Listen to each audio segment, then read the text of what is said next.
So welcome everybody. We're here today with Jon, who has been introduced to me by a mutual friend. And Jon is an ultra runner, if I'm not mistaken. I'm sure you do other things as well, but I've done a number of ultra running events. So we thought actually it'd be quite a good idea to kind of club together and have a chat with you, if that's all right, about what we're about to put ourselves through. Yeah, most definitely. I'm really excited to hear about it. So yeah, shall I give you a little bit of background in terms of what the event is and what we're doing it for, and then it'd be absolutely amazing to hear about the kind of events that you've done, and then if it's all right with you, we'll probably just ask you a few questions, and it might as well sort of happen quite naturally anyway. So we're doing 2 months, 29th of May. We're doing a 100-kilometer run from London to Brighton. Greg and I have never run a marathon before. Never really been like proper runners. Greg, when we're kids, like, so I've known Greg since I was a child. Greg was always like in the cross country running team at school, and captain, then captain of it. Captain, and then went to university, and then since then hasn't done anything. Jamie took up running 2 years ago, or thereabouts, and did a marathon in October. Yeah, end of September. Yeah. End of September, and he got his PB. Well, of course. One of one. I don't know. I might have. Yeah. And I think out of the three of us, Jamie's definitely the most experienced, and he's very scientific. Wouldn't call me experienced. He's done more research than Greg and me. And what we've basically been doing is just chopping and changing, got some sort of plan together, and just got as much time on our feet as we possibly can. So to have yourself on a call who's gone through what we're about to put ourselves through I think is going to be very helpful for us. So do you want to maybe tell us a little bit about yourself? Yes, I'd be delighted. So I've been running. It's probably, I don't know, it's more than 10 years, so probably not quite 15 years, but it's been a while. Lots of different things. Originally half marathon, did a couple of marathons, that kind of thing. And then some guy at work told me about ultras. So I signed up for an ultra, just seemed like a good idea. Got sucked in horribly. And over the last 10 years or so, it's probably, I'd say I've done 4 or 5 a year over that time, that kind of thing.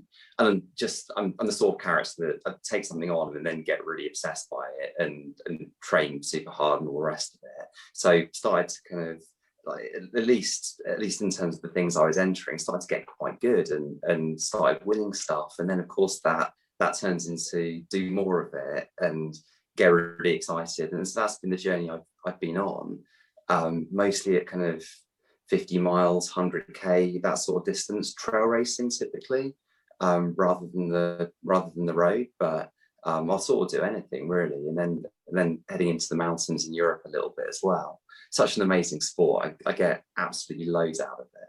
So that's my running background really, and I'm still doing. I've got a bit of an injury at the moment, so I'm not. This is probably the first season for a while I haven't got absolutely sort of chock full of ultra racing, but I'll be back on it as soon as I can, because it's given me loads over the years, no question. What was the first one you did? I was just going to say, what you mentioned, you suddenly got dragged into it by someone at work. What was your first ultra? So I'm going to tell you this story, but say 100k. Say 100k, then I'll be. So it was 100k, and it was an abject failure. I'm sorry to tell you, but the good news is I can tell you the kind of stories to what happened and what not to do. So it was a scorching hot day. I've probably trained okay, but the way to cope with an ultra, it's almost like problem solving throughout the day more than it is about what physical state you turn up in. And very often the people that are dropping out, it's not like the physically less trained people that end up in it. It's the people that make mistakes on the day itself. And for me, it was like nutrition, hydration. I've just got some stomach issues. And about 2/3 of the way through this thing, I was done, right? Absolutely done. Had no serious plan to get home other than get to the finish. And so I ended up having to phone my wife to collect me in the middle of nowhere. Did you finish it? No, not even close. So I got about half or 2/3 of the way through, yeah. And I mean, even then, the distance to the finish what it probably only 30k at that point, maybe 35k, but there was no way I was even going to walk it in, right? I was in a right old state. And that was the end of that. But then, like, plenty of lessons learned, and it was less about the training and more about how the day itself plays out and keeping an eye on yourself and looking after yourself. Of course, you're going to get tired, but noticing the difference between my legs hurt and that's fine because I'm running for ages versus actually there's a problem here, I need to do something different. And it's those kind of skills that see you through a longer event, more so than have you done the exact right training block. Obviously that's important, but yeah, the reason people drop out is very often it's not the training, it's something that's like maybe it's a mental thing or a physical thing, but something goes wrong on the day and they can't problem solve their way out of it. I think that's what happened to me. So what do you think? What do you think are the biggest mistakes then that people make? Obvious point, but it's a really long way, right? And so the mentality to adopt at the start is not the same as the mentality that comes with a 5k or a 10k or even a marathon. Because even with those, like even a marathon, you can sort of look at it and think about the finish and kind of comprehend, right, it's going to take me 4 hours, 3 hours, whatever it happens to be, but you can sort of visualize that, break the race into chunks and sort of chew your way through it that way. But this, I mean, who knows how long you're going to be out there for? Might be, I mean, depends on the day, depends on the weather, what goes wrong. Like, you can't be thinking about the finish. It's more about staying in the moment and looking after yourself in the moment and just one foot in front of the other and staying super consistent and just like rock steady with it. And if you can find that groove, and it's more about a mentality than it is about like anything you're doing physically different. But just don't think about the finish, it's too far away. Just think about the next aid station. That's good enough. Refuel yourself, go again. That kind of idea, super important. And then yeah, nutrition and hydration, absolutely critical.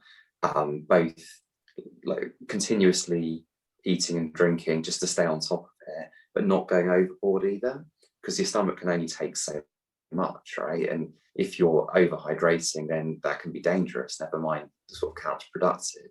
So just like being like little and often, and you know, you can Google all sorts of sensible levels of what makes sense in terms of carbs or fluid intake. So just like find something, but then Greg, to your point, practice it. So before race day, have a couple of runs that are like long days out. Doesn't matter how fast you're going, but practice that race day nutrition you've got in mind, so that when you hit that day and you discover you hate the taste of these gels, but you've got like 20 of them in your bag and you're going to have to eat them. You don't want to be in that place. You want to find that out up front so that you can figure out what is going to work for you. It's a bit of a ramble, but that helped me. What was the mistake that you made on your first ultra was down to nutrition? Yeah, it was pure. It's exactly that. And then how did you then use that and then rectify it for the next one that you then did? I think sometimes it's just the case of you've got to make mistakes yourself in order to learn the lesson properly to an extent. Because I think on that day, it was probably more about the nerves of it that caused me to slightly overeat. And then I'm getting stomach problems. And now I'm getting dehydrated because I've got stomach problems. And then it's a slippery slope. And it's really hard to recover from that place. So yeah, I think what came out of that for me was just try and stay in the moment, take it, like, you know, you want to be kind of well fed and hydrated at the start line. You don't want to overeat the night before or anything like that, right? This idea of carbo loading is like a little bit misleading. People take that as meaning you've got to eat like a massive plate of pasta the night before. So don't do that. Don't do it. Maybe increase the proportion of your food that's carbs, but just eat a normal sized meal and you'll be fine. And if you overeat that, then you're going to have problems the next morning. Like, I mean, it's kind of obvious statement, but you'd be amazed how many people go that route, eat massive quantities of carbs, thinking it's going to help them, then have a bad stomach on race day morning. So having a solid nutrition plan that you know is going to work will get you to the finish line, like no question. That is key. What works for you in that regard? So I've tried a few different things, and there's no magic formula, but I've sort of settled on something I know works. So I know I can tolerate, and it's all about carbohydrate, right?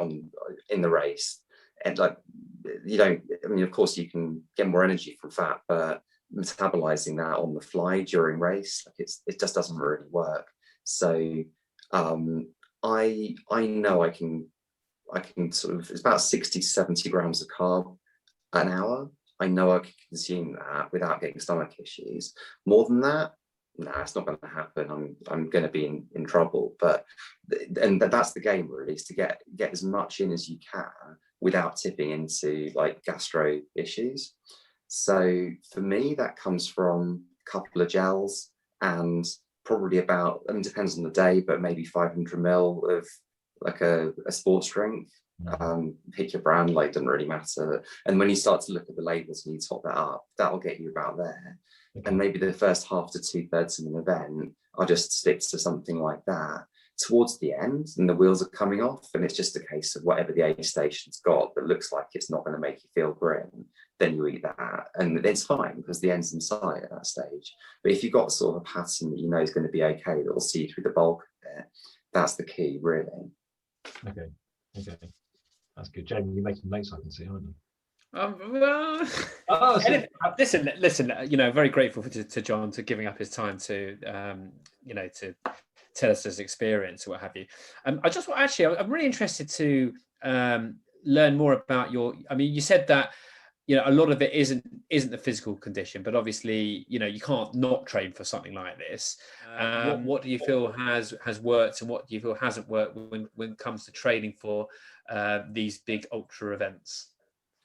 So difficult to know where to begin with that, but the foundation is obviously some steady state miles that don't have to be super quick, but almost like that base volume is important, because you just need to be efficient, and that efficiency and also that resilience will just come from having a decent weekly mileage. Doesn't have to be quick necessarily, but that's what's going to get you to the finish line. Is having that in the block that you've done. So, but even with that though, there's something about how you build up to a decent level of mileage, which is super important. And all of the obvious things that you see and read and hear and talk to people about in terms of building it up gradually, super important, because the body doesn't respond. I think it's true to say that from a cardiovascular point of view, you can train yourself quite quickly and the benefits come quite quickly. But from a kind of like a musculoskeletal, that side of things, it doesn't work to quite the same extent. So it's real easy to ramp the miles, feel pretty good, until you've got like an Achilles problem or you've got a knee problem or whatever. And that's how people come unstuck, not because of, getting into overtraining and just feeling like you can't get out of bed because you've just done so many miles. Like, that is another risk, sure, but the one that comes before that most often is just ramping the miles too quick and then crashing as a consequence with like a little niggle. So the pattern and it's tricky because lots of people that do this stuff, me included, right, get obsessive about it. Rest days feel like you're cheating, like you shouldn't take them, but it's super important. And you look at the kind of the training plans of top marathoners, and they'll have 3 weeks of gradual build, and then a week which has got mileage in it that looks like a fun runner, and then they'll build again 3 weeks up, or maybe it cycles. Maybe it's like just 2 weeks on, 1 week a bit lower, 2 weeks on, 1 week a bit lower, especially start to get a bit older. But what you can't tolerate is just week in, week out of grinding yourself into a paste, because it becomes counterproductive real quick. So yeah, having those down weeks, building them into the plan, being okay with them, and trusting your training that's actually the right thing to do, is to not go running. That's absolutely critical. above and beyond that, like that basic thing of just having that mileage, yeah, in the shape of a week. So making sure there is a long run in there, which is, you know, I mean, you're training for 100K, you don't have to do a long run of like 50K or something, not necessary. You sometimes see it, people like go massively long in training, and the benefit of that versus the cost, it doesn't make sense. Like you might be kind of helping your confidence that you can do big distance, but you're not helping your body, like no question. The recovery is bigger than the training benefit. So keep the long run sensible, but make it long enough that you can practice your nutrition and just sort of get comfy with a big day out. And it doesn't matter what the pace is, by the way, either. Just like keep it comfortable, but make sure you're on your feet for quite a while. Other than that, I mean, I didn't do any strength and conditioning for years before I started to fall to pieces, and now I kind of utterly rely on it. For what you're doing, I don't know. I mean, if you're finding yourself with like muscular issues that you feel like that's something that's missing, well worth chucking a couple of sessions in that aren't about running. But maybe you've already got that in your lives anyway. I don't know what your sporting backgrounds are. The key is, though, don't be like just a runner, because, you know, while it's obviously great, you'll end up with issues that the running doesn't necessarily help, but does need the strength to support it, if that makes any sense. So you kind of, yeah, it's worth having some kind of core strength routine. But the one thing I wanted to ask was, when you have those sort of really low points in the race where you think, bloody hell, I've got, you know, 30, 40, you know, or whatever it is, kilometers to go, how do you dig yourself out of that? So, and this is obviously the mental side of the sport, right? And all I'd say is go into it being extremely clear why you're there and why it matters to you that you're going to finish. And in those low moments, that's a real good time to remind yourself of those reasons. And as long as you've got that in your locker, and that is what will get you through. It's not like some clever mind game, or there's no trick to this. It's just have that really clear reason. You guys clearly do, right? And so have that, and whatever else it is that's personal to you that explains why you're there on the line. And yeah, go to that would be my advice. Does race day as well, does that make a big difference? Does that, you know, if you've been training hard and you're knackered after a while, but on the actual day, does that make a big difference with the atmosphere and the people and everything? Does that help you get through it a bit more as well, or not really? For me personally, yeah. I mean, I thrive on the competition and the event and pushing myself and seeing what's possible. And so for me, that's always been a big part of it, which makes it pretty easy to dig deep. So I've never really lacked for that. Like the motivation side of things has always been there for me. It's about those things very often. Everyone's very different in the sport though, like, and that's why I've done it typically. Other reasons too, but that's there at the core of it. But yeah, everyone's there for a real strong reason, because it will get horrible at some point, no question. And in that moment, knowing why you're there and why you're going to finish is crucial. So this is a trail race you guys are doing, right? The 100K, or is it on the road? It's very, very hard packed trails. It's a lot of people say you could actually almost get away with running in road shoes. It's nothing technical or anything like that, which is we don't want to be technical. It's just too much for us at this stage anyway. Sure, but I guess it's rolling, because you've got to go through the North Downs and through the South Downs right at the end. You head to Brighton, so it's going to be up and down, and there's going to be some. So you're getting towards, especially as you get towards the end of your training block, kind of being more specific about the training you're doing. Like, it's no longer just about building a big base. It becomes about doing stuff that's more like the experience you're going to have on race day. So so training for a mountain race, not brilliant, but what I ended up doing is just going to jumping in the car, driving sort of within half an hour to the biggest hill you can find. And, you know, around my way, places like Wendover Woods or Dunstable Downs or Ivinghoe Beacon maybe, and you can get sort of 70 meters of vertical there in a real short space of horizontal. Like, you can get some decent steep stuff, and obviously it's over quickly. But if you're doing lots of reps and there's lots of slightly different hills, I mean, it's not, the variety aspect's not brilliant, obviously, but you can get something that's reasonably specific. And so then when you do get out, and obviously it's not the same thing, right? It's kind of 1,000 meters down in one go, but you can at least be in the right kind of ballpark. And it's just so important, because if you train like a road runner and then head to the mountains, like the first descent, your quads will be done. And it doesn't matter how fit you are, you're going to DNF at like 15 miles. Yeah, it's not necessarily about, like, especially in those last few weeks, it's not about big miles. You want to be fresh rather than like absolutely knackered. But with that, you also want to have done something that looks as similar as possible to the actual event. So like, obviously why, right? But it's amazing how many times that doesn't happen. And then people get surprised by the conditions that you're being asked to deal with on the day. If you were to sort of like be that voice in our heads as we're about to start running, what would be like the one piece of advice that you give to us before we get going? So as you get to the day, you've done the work, right? So the thing is, trust your training, and obviously you're going to feel some nerves on the day, of course, but the important thing is just sort of settle into it and find a rhythm. So if you've done your prep and your nutrition's basically okay, you've done your base volume and you've not got yourself too tired, you have a nice little taper, so you've been fresh enough on the day, you can afford to go into it with some quiet confidence, and really just don't think about the end. Think about enjoying the experience sort of one step at a time, and just find a rhythm. And really, that, having done that, you'll be in the right headspace.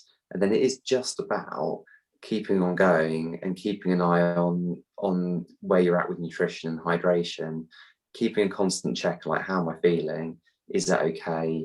Am I picking up any, like, have I got a blister? Whatever it happens to be, all these little problems, nip them in the bud rather than kind of feeling like you need to tough it out, because they're not going to fix themselves. And very quickly, like, a little problem becomes a big problem that could potentially be race ending. So you don't need to be a hero with any of this stuff. It's much more about being super honest with yourself about actually how you're feeling in that moment, and correcting as you go. But then, in the end, what the beauty of the sport is, there's no magic. It really is just one foot in front of the other, and then you'll get to Brighton. So it's quite a few foot in front of me. I mean, yeah, but it is.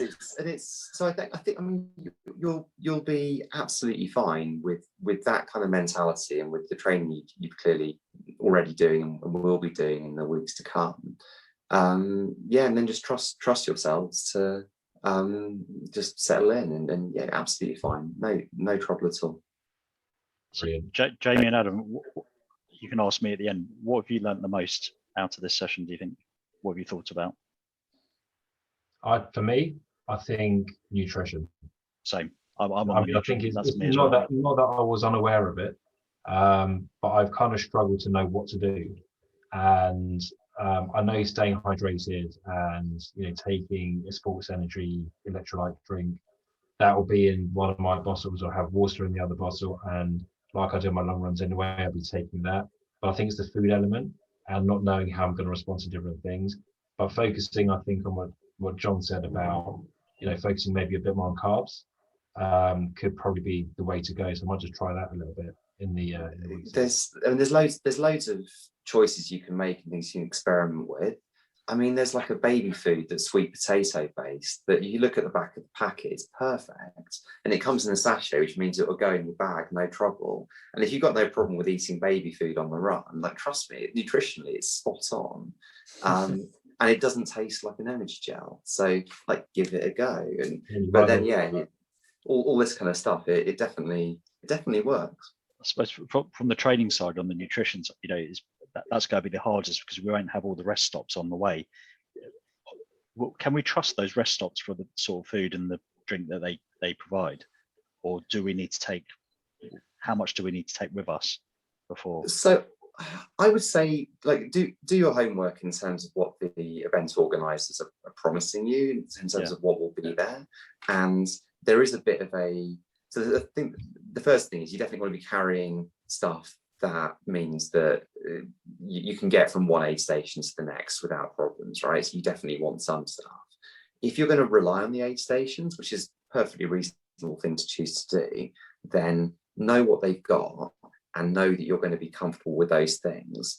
Because if all they've got is like Coke and water and that's it, and your nutrition plan is more, you know, more elaborate than that, then you'll come a cropper. So and it might be fine, right? But if it's like just jelly babies, bananas, and you're done, then after like 8 hours of that, you're probably going to want some variety now. So that's the kind of thought process to go through, I would say. Well, I think what Jon said at the beginning about training only getting you so far, but actually a lot of it is how you act on the day, particularly looking at small problems and don't letting small problems come to big problems. I think that's a massive. I hadn't heard that before. I have read a bit of a few books on ultra running or what have you, but I haven't heard about that specifically. So that's something definitely I've learned a lot from. But a lot of it, I think what Jon was trying to say is what actually happens on the day, the stuff that you can prepare for, and there's other stuff that you can't prepare for, but it's how you handle those battles, those smaller battles on the day, which I think is going to hopefully get us through this. We Jamie and I, when we went for that run on Friday, we were speaking about, because I've been reading, like yourself, Jamie, a couple of books, more out of interest rather than trying to learn, just because you start getting a bit hooked on these things. And one of the guys who wrote a book called The Rise of the Ultra Runners wrote about how he said, I just decided, I spoke to this guy and he said, just run within the hour. So if you feel like you're an hour forward, can you get to hour 5? Can you get to the end of that hour? And do you check yourself? Do you feel okay? Yeah, I am. I can keep on going. And it's amazing how like I've started sort of like, I wouldn't say completely subconsciously, but I started trying to apply that to my runs. And I'm like an hour 3, and I'm like, yeah, no, this feels okay. I reckon I can get to an hour 4. And just sort of breaking it down that way, because I think the enormity of the event itself, thinking at the beginning, right, I've got 100 kilometers to run in God knows how many hours, is mind blowing. It's too big. So personally, I feel like I do need to break it down, and breaking down to those hour moments and just running within the hour, as you say, left foot, right foot, keep your feet going. For me, that's what I personally feel like I will be using just to kind of get myself through the events. But also, I said get myself through. I obviously want to enjoy it as well. So I'm sure there'll be elements where I'm not thinking about that at all, and I'm just just enjoying the scenery or chatting and meeting new people. That's the wonderful thing about it. And then, by the way, I couldn't agree more in terms of just chunk it up, whether it's next aid station, like there's a kind of, some landmark coming, hour by hour, whatever works. But yeah, manageable, digestible chunks is the way forward. But you're so right. There's nothing quite like just jogging with someone you never met before for sort of 3-4 hours on the same event, going through the same experience. You'll meet some wonderful people out there, I'm sure of it, and share some experiences, and it's part of the joy of the sport. So I think you'll have a wonderful time. I've got no doubt about that. As you're joining us, thanks for being our runner. Sadly not. No, I picked up a niggle otherwise. Genuinely, by the way. Otherwise, I'd be up for something like that, because I've never done London to Brighton. But I can imagine the sort of route it must be, and it could be pretty special, I should think. I'm really excited for all of you. I think it's going to be quite an experience. Yeah, that it is. Yeah, definitely. But Jon, thank you so much for sharing your time and experiences. We do appreciate it. Yeah, hey, it's my pleasure. It really is. And look, if there's anything that occurs that we haven't spoken about now, but I can help at all, I'd be delighted to. So please don't hesitate. But in the meanwhile, all the very best for the training that you've got ahead of you, and on race day as well. Thank you very much, Jon. Thank you.